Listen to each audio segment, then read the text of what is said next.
Savez-vous quel est le saint du jour? Valérie. 20 janvier. C'est Valérie.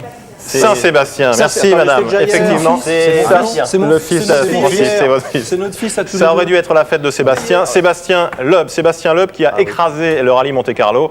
Loeb, c'est un prodige, une véritable sensation. Mais sa victoire, il est alsacien comme moi, oui, c'est vrai. Mais sa victoire va être remise en cause sur tapis vert. On voit en tout cas le 70e Monte-Carlo marqué par cette révélation. Il est vu par Olivier Hu. Oula.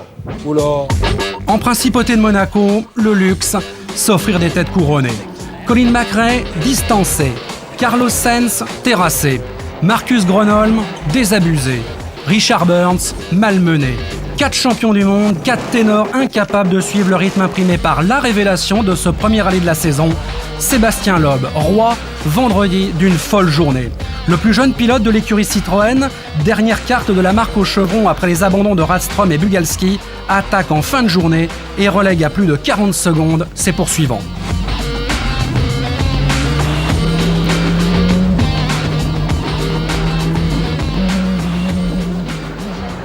Sébastien Loeb, un pur produit de la filière fédérale, détourné in extremis il y a 4 ans du Centre national de gymnastique, discipline sportive à laquelle il se destinait. En 98 donc, premier tour de roue, première découverte de la compétition automobile, avec bonheur.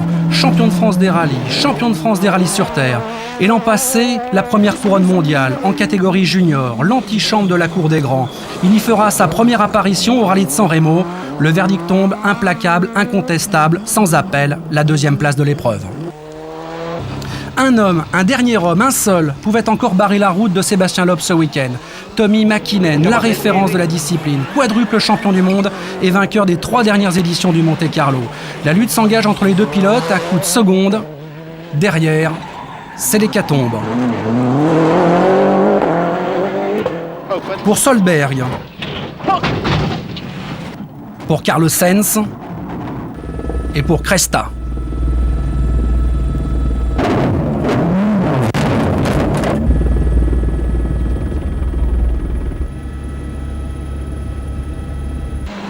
Le Français lui conclut la journée en tête avec une large avance, confiant et serein.